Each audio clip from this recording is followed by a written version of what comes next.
Jamaica's cruise ship industry has seen a noticeable decline over the past few years. This video will delve into the reasons behind this decline and explore the external factors affecting Jamaica's cruise tourism. We'll also take a look at the strategies being employed to counteract these challenges.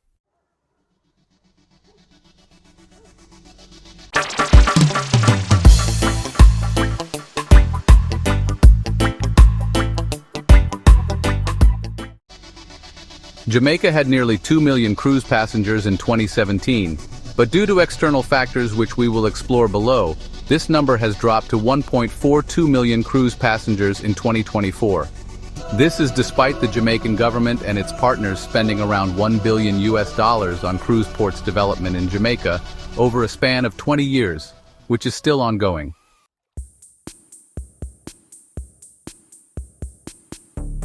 Some of the external factors that I referred to above are the number of private islands in the Caribbean that are being used as cruise ports.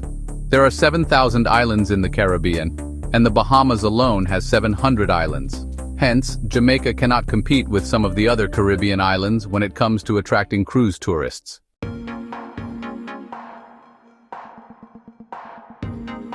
To counteract the decline in cruise tourism, Jamaica has been focusing on other aspects of its tourism strategy. One significant area is the development of all-inclusive resorts, which have become increasingly popular among tourists. These resorts offer a complete vacation package, making them an attractive option for visitors looking to experience the beauty and culture of Jamaica without the hassle of planning every detail of their trip.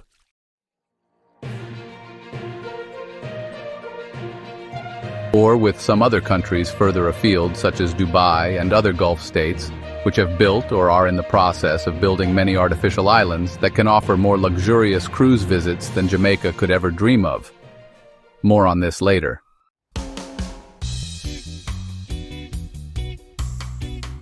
Jamaica needs to stick to the holiday experience that it had invented, and what it is known for, that is a good, cheap, luxury, all-inclusive holiday in a mega-large, all-inclusive hotel.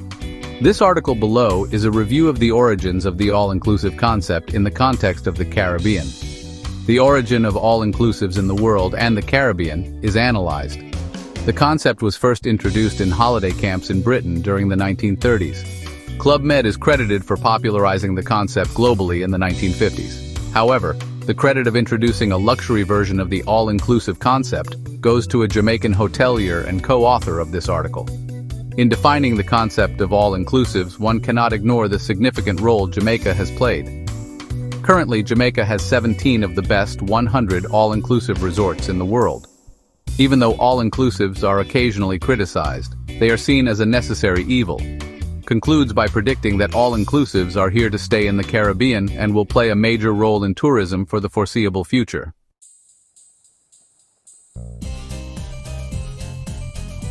Jamaica's role in luxury all-inclusives is undeniably significant.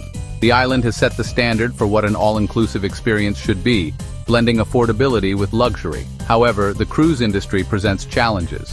While Jamaica offers beautiful ports and rich cultural experiences, competition from other destinations is fierce. The rise of artificial islands and enhanced cruise experiences in places like Dubai puts pressure on Jamaica to innovate and maintain its appeal. Despite these challenges, Jamaica's commitment to providing exceptional all-inclusive experiences remains strong, ensuring its continued relevance in the global tourism market.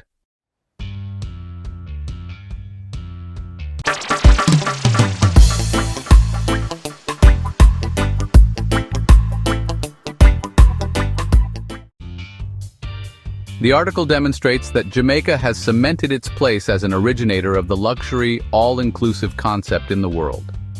Though other forms of all-inclusive dwellings had started in the 1950s elsewhere, that was nothing compared to the luxury all-inclusive we have in the world today.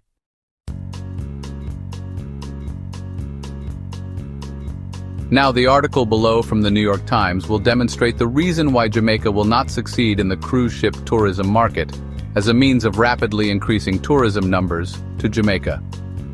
Please take special note of how the cruise liners are building their own cruise ports and entertainment centers on the private islands in the Caribbean.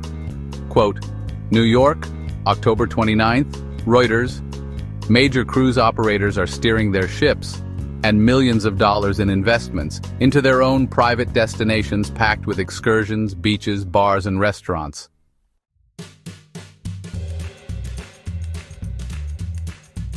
The cruise operators' focus on private destinations creates significant challenges for Jamaica's tourism sector. The government must re-evaluate its policies to compete effectively in this evolving market. By prioritizing sustainable tourism and unique local experiences, Jamaica can differentiate itself and attract more visitors despite the competition.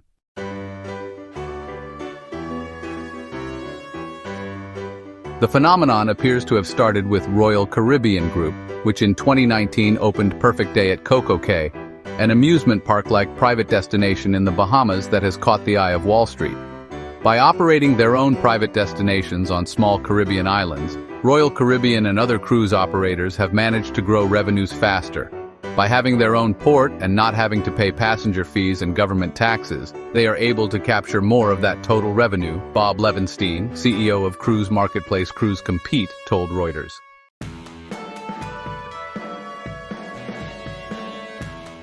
For example, Royal Caribbean spent $250 million to renovate Coco Cay, and since its opening in 2019, the company's third-quarter expenses, including commissions, have increased 41%, while ticket revenues are up 48%. Now, competitors Carnival Corp and Norwegian Cruise Line Holdings are scrambling to recreate that success. Royal is getting some of the best returns in all of cruise right now, and the big edge they have is Coco Cay, and everybody else is trying to catch up. Kenneth Court, Executive Vice President at Ariel Investments, told Reuters.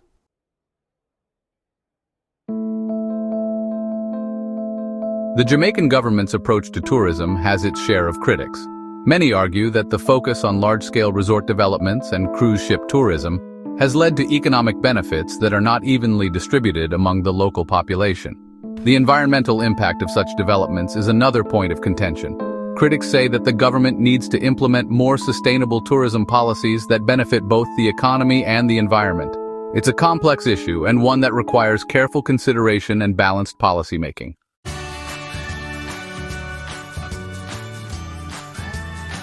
Cruise companies have been posting banner earnings as the more affordable price of cruises attracts consumers itching to travel in the post-COVID era.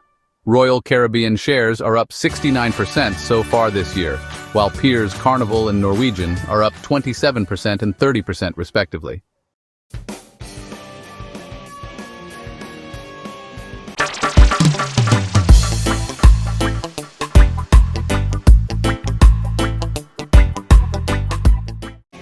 The text critiques the Jamaican government and its tourism policies, particularly the emphasis on cruise ports over large all-inclusive hotels. The user points out the failure to increase tourism despite significant investment. The criticism targets Edmund Bartlett for traveling extensively but not boosting visitor numbers. In short, the text argues that the government's focus on developments outside its control, like cruise ports, has hindered the success of the tourism industry. Let us have a look by using these insights to explain why the cruise industry faltered.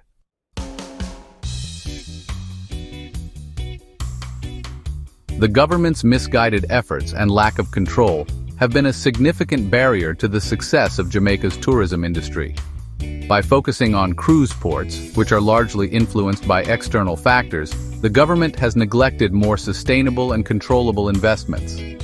This misdirection has resulted in stagnation, with visitor numbers not meeting expectations despite substantial expenditures. It is clear that a shift in strategy is necessary to truly capitalize on Jamaica's tourism potential.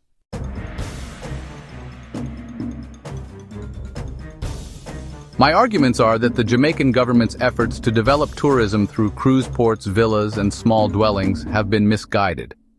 Since the government can't control cruise ship traffic or airline schedules, it questions the effectiveness of these strategies.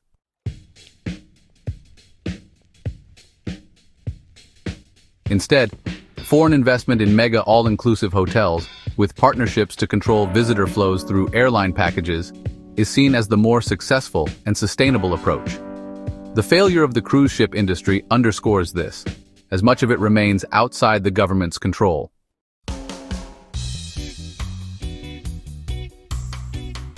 The lack of control over the tourism sector has led to missed opportunities for Jamaica. The government's inability to manage and direct tourism effectively has resulted in a fragmented industry that fails to capitalize on the island's full potential. This mismanagement not only affects the economy but also the local communities that rely on tourism for their livelihoods.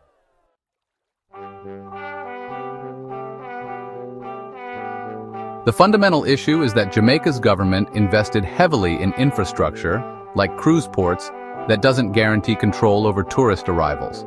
In other words, even though hundreds of millions of dollars were spent, the government has little influence over whether cruise ships actually include Jamaica in their itineraries.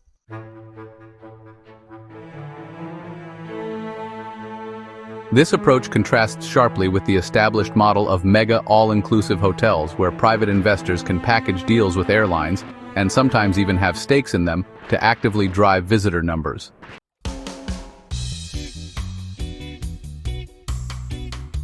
To sum up, the key points we've discussed highlight the need for a more strategic approach to tourism policy in Jamaica.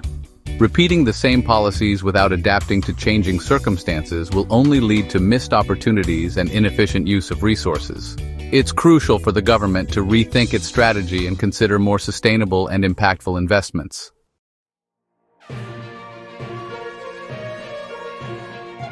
Key points include lack of control, as cruise ships are operated by external companies whose routes and schedules are determined by market forces and global itineraries. Investing in cruise ports doesn't ensure that more ships or passengers will come to Jamaica. Ineffective government spending, as the government's large-scale spending on cruise-related infrastructure hasn't translated into increased visitor numbers. Instead, it has tied up public funds in projects that rely on variables beyond its control.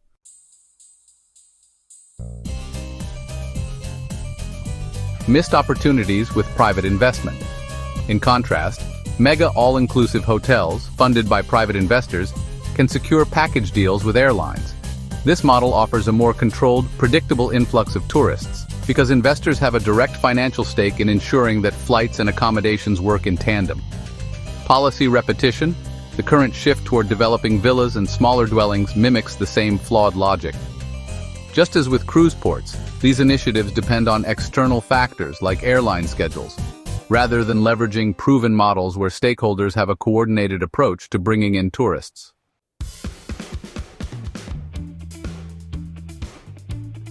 In summary, the government's approach has been flawed on multiple fronts. The lack of control over cruise ship routes and schedules, coupled with ineffective spending on infrastructure, has not resulted in the expected increase in visitors. Instead, it has tied up public funds. The missed opportunities with private investment and the repetition of failed policies further highlight the need for a more strategic approach. The focus should be on proven models that ensure a coordinated effort to attract tourists, rather than relying on external factors beyond the government's control.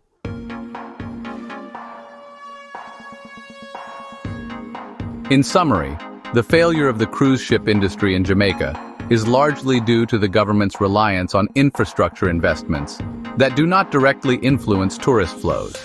Instead, more success might be achieved by encouraging private investment in integrated tourism projects, like all-inclusive hotels, that offer a controllable and market-driven pathway to increasing visitor numbers.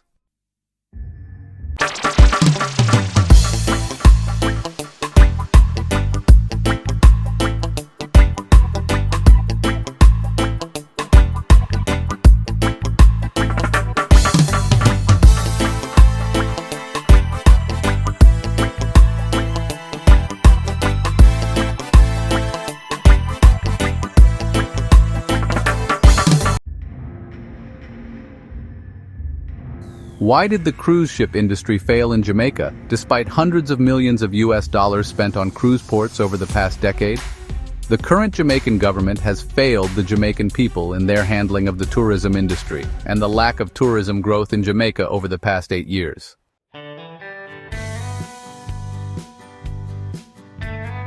Edmund Bartlett and the current government policies have come under significant criticism. Their approach has often been viewed as short-sighted, focusing on large-scale infrastructure projects without considering the broader needs of the tourism sector.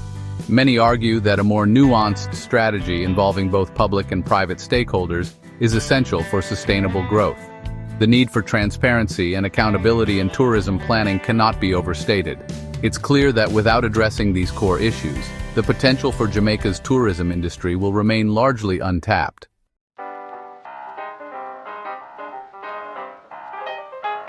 Edmund Bartlett has traveled 1 million miles visiting various countries around the world, but failed to add one single extra visitor to Jamaica over the last 8 years. Yet he is still pursuing his failed policies, instead of sticking to the model that has always worked in Jamaica, that is, the mega-large all-inclusive hotels.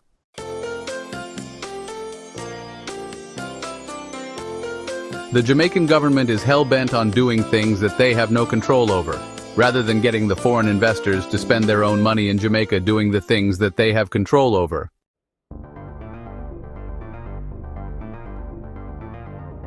Now, there's a stark contrast between government spending and private investment. The government pours money into initiatives with little return, while private investors, when given the chance, bring substantial growth and development.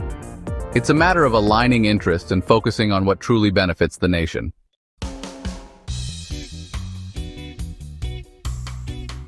For example, when the Jamaican government spends their own money on making cruise ports, though Jamaica has no control over any cruise ships coming to Jamaica.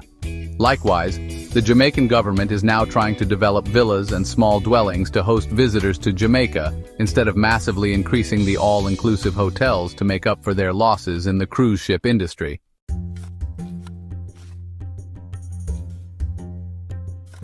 By trying to expand the tourism industry through villas and small dwellings, the government is making the same mistakes that they had made with the cruise ship industry. The government has no control as to whether the airlines will bring the visitors to Jamaica to occupy those small dwellings and villas.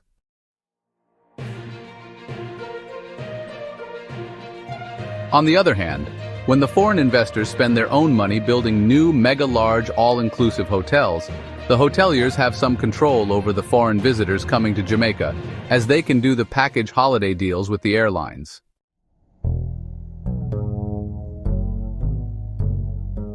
In some cases, the hoteliers' part owned the airlines. For example, RIU Hotels owned half of the TUI airline company, with a 49% stake in the company. Hence, Jamaica could take the risks of opening a new airport in a southwest parish like St. Elizabeth, then allow RIU among other investors to own dozens of mega-large all-inclusive hotels in St. Elizabeth.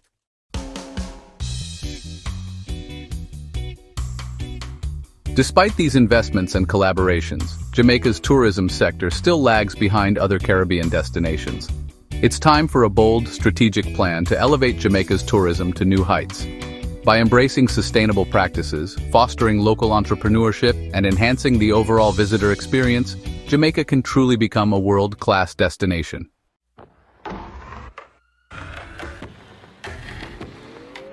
Then if there are any problems with flights to St. Elizabeth Airport, RIU would just get on the phone to TUI Airlines and demand a few flights each week to the airport in St. Elizabeth. Jamaica has failed to add a single visitor in the past 8 years, while other Caribbean countries like the Bahamas and the Dominican Republic have doubled their tourism industry in the last 8 years.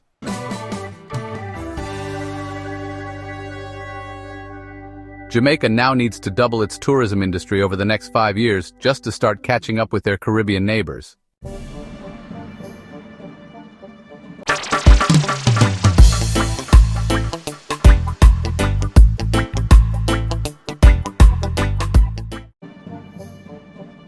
And now, let's dive into the $30 billion Repatriation Funding Program, a crucial initiative aimed at revitalizing Jamaica's tourism and economic landscape.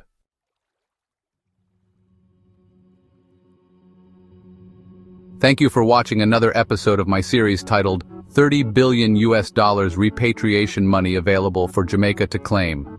Funding to build 30,000 affordable housing units each year, employing 300,000 Jamaicans in permanent full-time jobs, and earning an extra $10 billion each year for the country's GDP.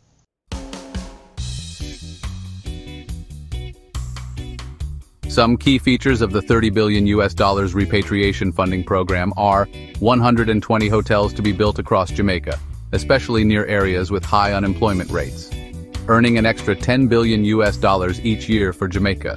providing 300,000 permanent full-time jobs for low-skilled citizens in rural parishes across Jamaica.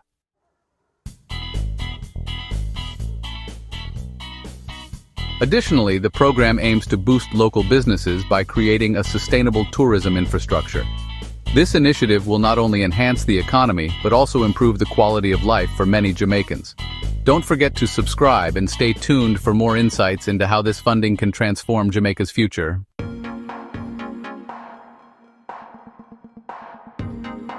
300,000 affordable housing units are set to be built over the next 10 years, from 2025 to 2034. That's 30,000 units each year. Franchises for 120 large, all-inclusive hotels will be awarded to foreign direct investment over the next 1 to 5 years, from 2025 to 2029. Each hotel will cost approximately $250 million to build, totaling $30 billion. All of this will be funded by the repatriation of foreign direct investment money coming back to Jamaica.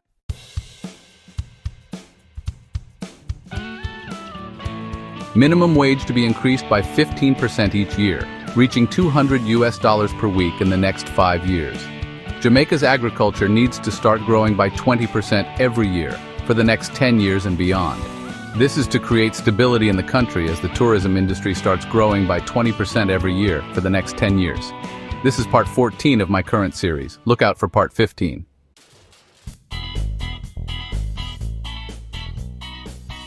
Some of my notes are available in the description section and some in the comments section of this post. Feel free to take part in this discussion on how to develop Jamaica. Thanks for watching this video. To support this channel, please click on the subscribe button. Share this video in your WhatsApp groups and send it to all your friends, as we try to demonstrate how the tourism industry can transform lives in Jamaica.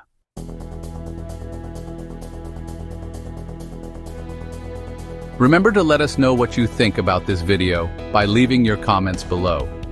God bless you, God bless the Jamaican Parliament, and God bless Jamaica.